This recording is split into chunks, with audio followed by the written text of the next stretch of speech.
Hello, everybody, and welcome to this keynote interview with Randall Kroszner, Professor of Economics and Deputy Dean, University of Chicago Booth School of Business, and between 2006 and 2009, a governor of the Federal Reserve System. Given that during his time with the Fed, he chaired the Committee on Supervision and Regulation of Banking Institutions and represented the Fed at the Basel Committee on Banking Supervision and Financial Stability, you could argue quite convincingly that this is the man responsible for the current shape of US banking, which is by and large in superb shape right now, with its biggest institutions dominating global capital markets. Before joining the Fed from 2001 to 2003, he served in the White House as a member of the US President's Council of Economic Advisors, a period when the president and the country were, of course, dealing with the aftermath of 9/11. As well as running the executive MBA program at Chicago Booth, which sees him based in London, he also chairs the Federal Research Advisory Committee to the US Treasury's Office of Financial Research and is a member of the Federal Reserve Bank of Chicago's Academic Advisory Council. Randall has more than 100 publications, including his book with Nobel laureate Robert J. Shiller, Reforming US Financial Markets Before and Beyond Dodd-Frank, and his paper on corporate ownership won the Brattle Prize for Best Corporate Finance Paper in the Journal of Finance. So, Randall, a very warm welcome to you. Thank you so much for joining me today. Now, one of the big topics of conversation at the Global Borrowers Conference this year is, unsurprisingly, inflation, especially US inflation. And given that you served at the Federal Reserve during those tumultuous crisis years, you are, I think, probably the most qualified person at this event to talk about inflation. So, Randall, let's start by asking you, is inflation that we're seeing at the moment cyclical or structural? Well, thank you very much for that much too generous introduction. Certainly, there were a lot of other players who are responsible for the safety and soundness of the U.S. Financial system. So I really can't take any credit for that. But thank you nonetheless. Inflation, obviously, that is something that looms large in everyone's thinking. We just had the Fed meeting, and of course the markets are digesting the new so-called dot plots of when the Fed might start raising rates, and that's moved into 2023 rather than pushed out beyond that. And then the question is, well, what's going to drive them to raise those rates? What's going to drive them to start tapering and reducing the asset purchases? And obviously, a key aspect of that will be the prospects for inflation. Now, so far, the markets seem to have agreed with the Fed's approach that the very high inflation prints that we have been seeing are transitory. The 10-year rate has not really gone up very much. I mean, actually, over the last few weeks, it's come down. And so, it's been in this range of roughly 150 to 170 for quite some time. That's a range that we saw it in before the global financial crisis, even a bit, before the pandemic. And so we're in a range where we can see very strong growth in the US and not have that be a problem. The question is, what will happen going forward? And will Fed be able to maintain its credibility, and will inflation expectations remain well anchored? So, we had a high inflation print, what was due to used car prices, and then another one due to lumber prices, and then next month it'll be due to hospitality issues or airline costs. And that's one of the challenges is, so I think it is so far a series of one-offs, and so I agree with the Fed. But if you have one-offs for 6, 8, or 9 months, do people start saying, are these really one-offs, or is this going to be something that is consistent over time, that is a trend towards higher inflation? And of course, given that the Fed has this new approach, the average inflation targeting approach, which says that the Fed is not going to be proactive, it is going to wait until inflation gets above 2% before it responds. That's very different than before when, of course, when Janet Yellen and the beginning of Powell's term, when the US had raised interest rates to around 2% or so, even though inflation had still been persistently below its 2% target because it was trying to be ahead of the curve. Now it's explicitly said it doesn't want to be ahead of the curve. Well, that potentially a combination of high inflation prints, which we haven't seen for decades, plus this different approach, which is saying we're comfortable being, quote, behind the curve, that we don't want to be ahead of the curve. That could be a possibility for inflation expectation becoming unanchored. And that's what the Fed is going to be focusing on really, really very, very keenly. They're going to look at inflation expectations, both from the Treasury inflation protected securities markets, the TIPS markets. We're looking like out 5 years to 10 years, as well as surveys of individuals. And I think that's going to be the real key. My modal forecast is that I think the Fed is likely to be right, that this will be largely transitory. But the key question is, if that unanchors expectations, then it's not transitory anymore, and then it's much more of a challenge. I mean, I think what we're describing here is sort of the economy recovering from the terrible time of last year, and maybe seeing higher numbers because of being compared to such low activity last year. But we've also got in the background President Biden's spending plans, which will be in force, I guess, once the high prints are out the way and we begin to see what's happening a bit more accurately. I mean, in terms of those spending plans, do you think that they will move the needle? And so it is just astonishing how much new government spending has come online. If you go back to the initial crisis response, $3 trillion, December, $1 trillion, $2 trillion for the rescue plan, and sort of another $4 trillion being bandied about. That's more than 50% of GDP. That's just astonishing. Even during war, we didn't spend that much in such a short period of time. And so the economy is already taking off like a rocket in the US with the incredible effectiveness of these vaccines, plus a successful rollout. That, by the way, that's something interesting that's happening here in the UK, a very successful rollout. And although there's been a bit of a delay here, I think that the UK economy is also going to be taking off quite strongly. So you've got an enormous amount of fiscal stimulus, plus the pent-up demand that comes from people having really significantly increased their savings over the last year. And so you're seeing very strong increases in demand in different sectors. And because of the either furlough schemes in the UK or unemployment benefits in the US, you're seeing, plus still some wariness of people coming back into the labor market because of health concerns. You're seeing labor shortages. You're seeing high pressure on wages. And so that, again, is a recipe for inflation taking off in a more persistent way and potentially unanchoring expectations. I think it's very difficult to spend this much money responsibly in such a short period of time. So I'm totally on board with the spending in response to the crisis a year ago. That was extraordinarily important. And with the Fed providing the support that it did through asset purchases and bringing interest rates down to zero. That's what you've got to do in the midst of a crisis to make sure that the pandemic didn't turn into a financial crisis.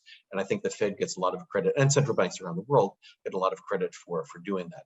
But then when you layer on top of that an enormous amount of continued fiscal spending, that raises questions. Will people start to worry, can the debt be repaid? I don't think there's any issue about that right now, but maybe a little bit more down the line. The big challenge is, what if interest rates start to go up? So what's been amazing is that despite this explosion of debt issuance at the governmental level, not only US, but in other countries around the world, most countries actually have lower debt service costs now than they did before the pandemic. That's because interest rates have come down so much. Well, what if those rates start to go up? What if inflation expectations start to move up? What if there's some concern about Fed credibility? There's a double whammy that's there, because you have a big crunch on the fiscal side, because you get a very big increase in the servicing costs, and you're getting much higher costs for finance, which many firms also issued a lot of debt. Some of that debt is floating, but some of it is fixed. A lot of it was relatively short term, and so they may have to refinance at a higher rate. And so that's really, it makes things very fragile.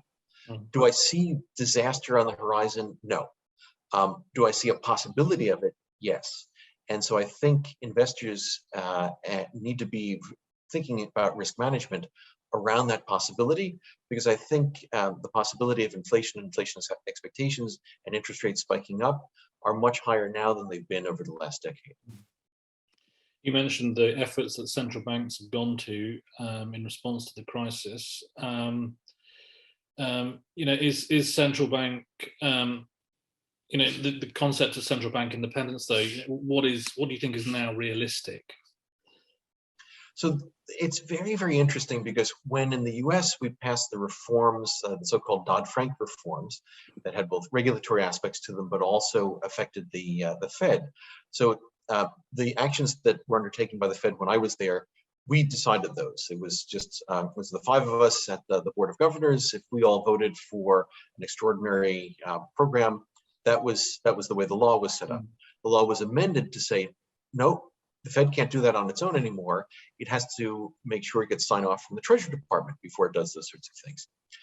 The concern had been that, well, that will mean that the Fed can't be nimble, it can't respond boldly and quickly to a crisis.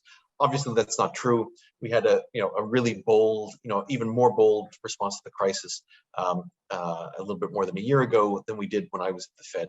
They set up all the programs that we had pioneered from a decade ago, plus a whole lot more. Yeah. But the interesting part is the plus a whole lot more. What happened was that Congress appropriated money for the Treasury to use to work with the Fed to set up facilities for Main Street lending programs and other programs that the Fed hadn't done before. So that was really the first time that the Congress was effectively directing the Fed to do certain things. Now, it wasn't traditional monetary policy, but it was something that was an important aspect of had an important impact on the Fed's balance sheet. So what I worry is that the Congress may have thought, well, now we can kind of through the Treasury tell the Fed what to do on certain things. And particularly, let's say if interest rates are, or there's a concern about debt financing costs, the Congress may not be so sanguine about having Jay Powell start to raise interest rates. That might slow economic recovery, might lead to slower growth of employment, or maybe even an increase in unemployment. It'll increase debt servicing costs. And so I think you may get a lot of political pressure on the Fed, much more than in the past, because of this now experience that the Congress has had, kind of telling the Fed what to do in certain aspects, not traditional monetary policy aspects, but things that are on the edge of that. And with so much debt outstanding, both in the public and private sector, I think there's going to be a lot of pressure on the Fed not to move. And so, is its independence under threat right now? I wouldn't say that. But I could see in a more challenging economic situation where the economy is not taking off like a rocket, where interest rates are going up, that it might be more difficult. And unfortunately, what happens is that if the Fed loses credibility, it has exactly the opposite consequence of what Congress might want. Interest rates are only going to go up further because inflation expectations will be unanchored. They'll become very worried. Yeah, you mentioned some of those, COVID responses. And I'm just wondering, is it the case that every time there's a crisis now, the efforts that went into that crisis become the benchmark for the efforts for the next crisis? I.e., let's say another crisis hits the US in 5 years' time. Will we automatically reach for the efforts we went for this time round, which were extraordinary, some of them? Or will we say that that's put to bed now, we can't use those? Those were one-off things that we can't reinstate. What's going to be the appetite in the next crisis for reinstating these things? So I think the markets are clearly assuming that there's a floor, that if something really big goes wrong, that you're going to get a very strong monetary policy response. And what's interesting now is I think the markets are coming to expect a strong fiscal response, because a decade ago, there was an enormous debate over spending $1 trillion. Now, of course, in a much more partisan environment, last March, U.S. spent $3 trillion, 15% of GDP, just like that. So I think now the markets are expecting both a fiscal and monetary response, and And I think in extreme circumstances like a pandemic, that's totally appropriate to have that kind of response from the government. The government's providing that kind of insurance function. The challenge is, what is a shock that is so big that would elicit that kind of response? And so the concern is that if the markets are assuming that any major shock, the Fed and the fiscal authorities will take care of it, that means we're going to be in a more fragile situation. People aren't going to be taking as much caution as they otherwise would. A phrase that I use ever since the global financial crisis is, if other people are not worried, I'm worried. Because in the run-up to the global financial crisis, we had these record low levels of volatility. Everyone thought that housing prices can't go down, all these kinds of things. And when people are not cautious, that means the shock that comes in can ramify through the system quickly, and we're in a much more fragile situation. And I worry about that down the line, that there are too many assumptions that, oh, well, just $1 trillion here from the fiscal authorities and $7 trillion of asset purchases by the Fed take care of all ills. If people start thinking like that, you're going to find ills that they can't take care of. And that kind of moral hazard problem is something that I do worry about over time. Now, that said, I don't think there's a mistake that was made to respond to a crisis. So I think you do have to have a crisis response. But if people start thinking that things that really aren't crises, but are just downturns or not so nice outcomes, that you're going to get this kind of response, then you get into that moral hazard territory. Yeah. Related to that question, but also the central bank independent question is, you look at government borrowing levels right now, but should we expect them to be permanently elevated, given the support that's now expected to be provided? So I think, and this gets back to our discussion before of, are we able to spend all of that money responsibly? So, initial crisis response, I think that's extremely important, but many of the proposals now for either short-term or longer-term spending, is this going to increase the productive capacity of the economy? Is this going to solve some of the key issues that we face, whether it's climate change or inequality? If it's just spending for spending's sake, we're just putting a big burden on future generations, and we're also risking the possibility that markets will say, can they really pay that back? They really have the wherewithal to do it. In some sense, it's a little bit like a company. If a company has a lot of good prospects, it makes a lot of sense to borrow so you can invest and take advantage of those possibilities going forward, and that'll have a productive payoff. That makes total sense. If a company is issuing debt just because debt is cheap and they can issue it, and then they don't, they just sort of spend money willy-nilly and it's not for very good investment projects, that means that that's not going to be repaid and the company's going to be in bankruptcy. And so now our country is exactly like companies, no, but that idea is still there. Are you spending the money wisely? And if it is for productive purposes, and certainly there are a lot of infrastructure projects in the US that are worthwhile to do, but if you're just suddenly trying to get $2 to $4 trillion out the door and just do projects, it's going to be hard to make sure that you've chosen good ones to make sure that they're going to have a good payoff. And so that's the key concern that I have. Is the money going to be spent wisely? I think it's difficult to spend so much money wisely. That's not to say that there can't be some value in spending, but I think that's also how the markets will look at it.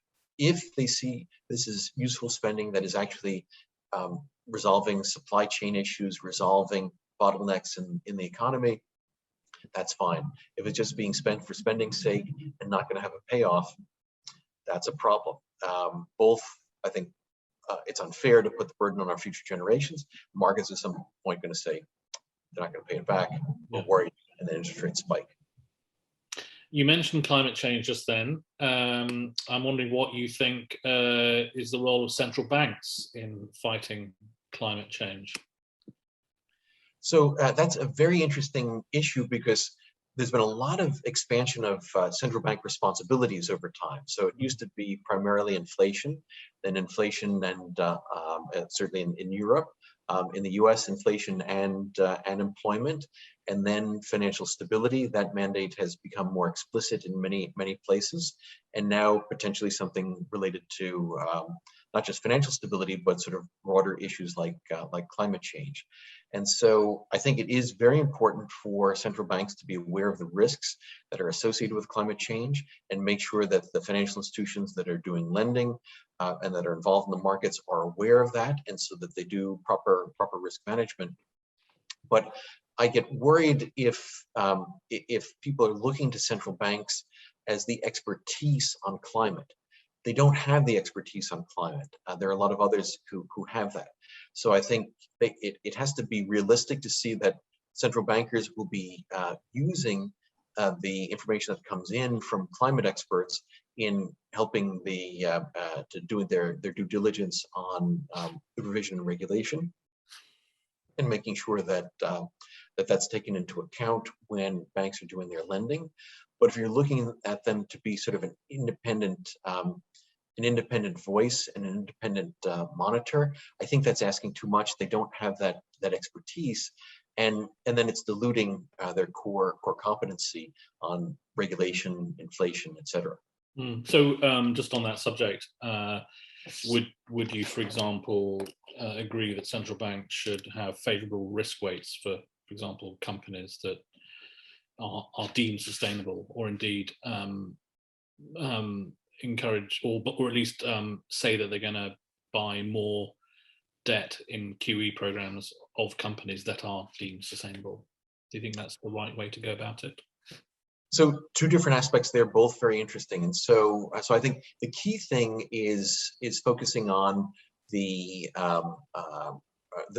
risks, and both the combination of climate risks and the risks for the lending for the financial institutions. And so obviously those are closely related, and making sure that banks are systematically analyzing that, trying to get data on that, trying to encourage systematic disclosures about that, so that banks as well as other investors can benchmark and understand what are the impacts of firms on climate, as well as the impacts of climate on these firms' operations. I think that's super important. I think that kind of getting good systematic data out to make better decisions is important, and that's a broad public policy issue that banks can do. Whether they should be just purchasing green bonds or not, it comes back to a definition of what is a green bond. And so this is a very big challenge to come up with what the right answer is for something like that. So you have large hydrocarbon companies that are also very large investors in green energy. Yeah. And so should they be included, and then you encourage them to go even faster to get to zero carbon, or should be excluded? And it's not clear that excluding them has that much of an impact on their cost of capital. Actually, one of my colleagues at University of Chicago has written a very interesting paper on this issue of maybe it actually would be better for people who are very concerned about climate to, rather than boycott or divest, to take an ownership share and then try to get initiatives on the proxy statement to say that they should be moving more quickly. And he argues, and has some empirical evidence behind that those are much more effective at trying to move towards these goals of dealing with climate change than traditional sort of boycott or divestment. So I think it's an open question, and that's why I'd be wary of just saying, we should just buy green bonds, because I'm not sure that's the most effective way to get to the objective that we all, I think many of us share. Sure. Just moving slightly on, if you don't mind, to the banking system that you, of course, helped rewrite after the global financial crisis. Has it passed the test, in your view, in the last 13 or 14 years? So I think we've had the real test over the last 13 or 14 months, and I think it's come through pretty well. Clearly, we needed more capital than we had before, and significantly higher levels of capital. More liquidity than we needed before, significantly higher levels of liquidity. Now, that didn't obviate the need for the Fed and other central banks to do asset purchases and bring interest rates down. So I don't want to say that everything is perfect, and that if the central banks hadn't responded, the system would have been resilient enough to make sure that the real shock of the pandemic didn't turn into a financial crisis. But I think it has made the system much more stable. Is it perfect? For sure not. There's still a lot of work that we can do on improving risk management. But I do think we've seen a lot more resiliency in really a pretty astonishing shock than we would have 15 years ago. Okay. You mentioned all the, I get this. I get the sense that you are perhaps slightly concerned. Maybe you won't admit it, but you're slightly concerned by all the money going into the economy, the Biden stimulus programs. And I'm just wondering, if I were to ask the question to you about, can we see the sources of future economic crises? Would the stimulus plans that we're talking about right now, are they the genesis of future crises? Well, it certainly is one possibility, because we can, as we were discussing before, this could lead to an overheating. This could lead to expectations of inflation moving up. Clearly, inflation has moved up, but it's likely to be temporary, but it could be persistent. Inflation expectations could become unanchored.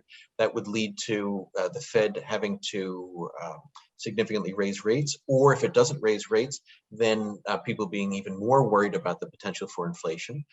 Sharp rise in interest rates could lead to a very significant tightening of financial conditions, a significant revaluation of many asset prices.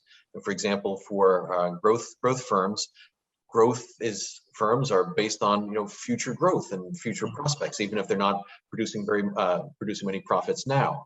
Well, when you're discounting at effectively zero interest rates, the future looks just like today. If interest rates go up a lot, the future doesn't look so good relative to today. And if they're producing those profits, the values come down very significantly. So this could have a very big impact on growth firm valuations, for example.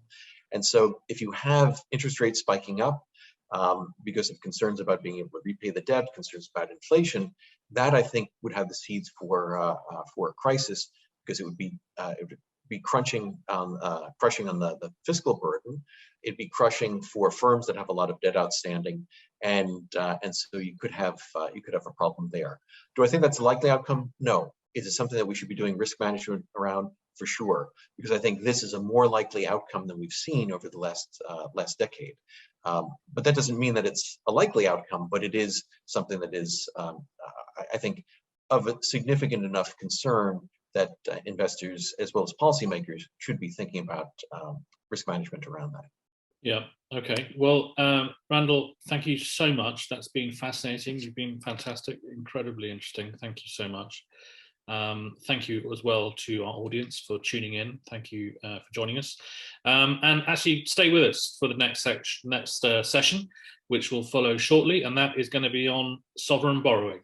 Thank you very much.